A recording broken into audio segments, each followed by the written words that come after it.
Vanellope von Schweetz is a little girl who is in a game called Sugar Rush, but she doesn't get to be one of the racers because she's a glitch, and she struggles. She's a loner. She's not accepted by the others. Ralph is in a game where he's the bad guy, and you know, being the bad guy is hard on a person, and I think he didn't want to be bad anymore, so he leaves his game and he goes through all the different games in the arcade, trying to find, I think, acceptance.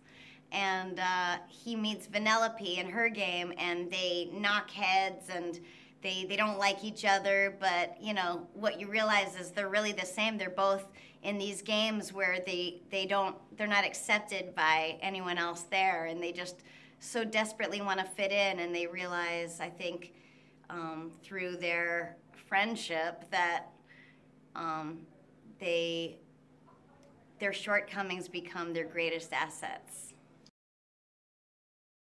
John C. Reilly and I were able to record together a lot, and it's fun to be able to kind of look into someone's eyes when you're saying these lines, and to improvise off of each other. You know, they would let us improvise and overlap some, you know, and it just was really, it felt very organic, and it's such a warm group of people. This movie is for everyone. I love this movie. Kids are gonna obviously love it, but it really is, it's an ageless or for all ages movie. This guy is like, he wrecks things better than anybody. That's what he's meant to do. He's literally born to destroy things, and then he goes off and decides, like, but I don't want to wreck things. I want people to like me. I want to build things, and there's a lot of comedy in that. He realizes at some point, wow, she's an outsider in her game like I am, and it goes from this kind of gruff, all right, I guess I'll bring you along, kind of older brother, younger sister relationship, to one of real common cause. Like he realizes, like, wow, this person's in the same kind of situation as I am, and I guess that's the first step towards him realizing, like, being a hero or having people like you and not being a bad guy is about looking outside of yourself and realizing that other people have problems too. To Rich Moore's credit, the director of the movie, he agreed with me that we should have as many sessions as we could together, because you never know what's going to happen. Like, if I record my lines in a certain way, then I go away and you come in to record your lines to react off of me, it's very limited what you can do. You can add a few things here and there, but for the most part, you're bound by what I already did. But if we're there together, then, you know, anything can happen. And we've had the writers in the room and some great story people from Disney there kind of collaborating. So we're actually forming the story in some ways, and certainly the dialogue right there in the moment. So I think that comes off on screen as seeming very alive and like happening in the moment.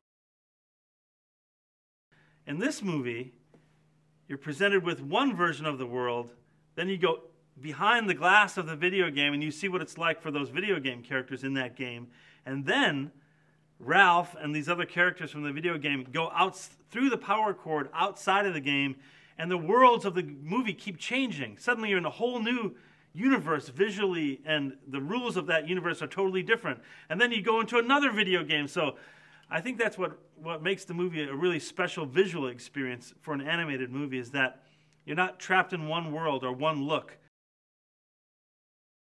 Wreck-It, of course, meets the 9-year-old Vanellope von Schweetz in the Sugar Rush game, and they become friends, and in spite of himself, he protects her, he saves her and takes care of her, and so now he's looking after something other than himself, and it really it transforms Wreck-It Ralph. It really transforms him into an adult and someone who cares about somebody else. So I think the game jumping for him turns out to be, give him a really good lesson and expands him.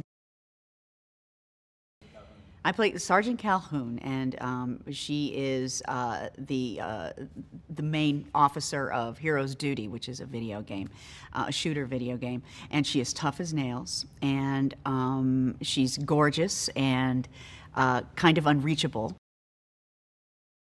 Sergeant Calhoun is leading this military unit. It's, you know, state of the art. It's very current. It's they have these advanced weapons and lasers and all of this equipment that, of course, no one ever heard of back in the 1980s when Wreck-It Ralph, you know, when his game was created. They're like Marines. They're tough. They fight in a unit, and Sergeant Calhoun's authority is unquestioned, and it's very much a modern day Army, you know, with cutting edge technology and the greatest weapons available.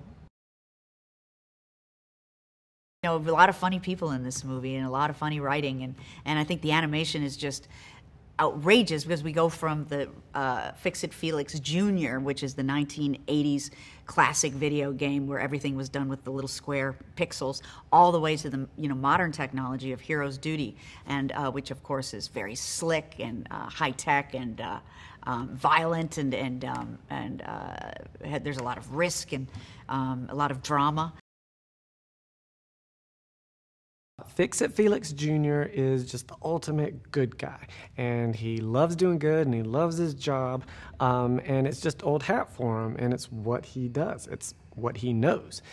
He lives in the world of Niceland, and every day, day in, day out, he fixes what Ralph destroys, and it's part of who he is. He makes a very good foil to Ralph because Ralph is just, it's in his DNA to be the bad guy and to destroy everything. But what's so interesting about Ralph is that he wants to change. He wants to try something new. And so I think the relationship between Fix-It Felix Jr. and Wreck-It Ralph, they are able to help each other find kind of middle ground in where they are. Sergeant Calhoun lives in the game Heroes Duty, and she means business. And I think so many things that attract Fix-It Felix Jr. to Sergeant Calhoun is that they are completely different on so many levels. She's very aggressive, and she's in 3D, and she, you know, has limbs that move like this as opposed to, you know, this kind of thing. Yeah, she's no nonsense, and that I think sparks an immediate fascination and attraction between Felix and her. It has been very fortunate that we have had opportunities to interact with some of the other actors in this movie. For example, I have a lot of scenes with John C. Reilly because Fix-It Felix Jr. and Wreck-It Ralph live in the same world. They interact quite a bit. So it was so much fun to be in the studio with Mr. Reilly and to play off what he was delivering, because it does feed it. It feeds the emotion, it feeds the level, it just feeds the urgency. Everything is right there. I also had the chance to play off of Jane Lynch, who plays Sergeant Calhoun, and that was pretty fun too, because whatever relationship is blossoming there, it does, I think, gain something by being right there with the other actor involved.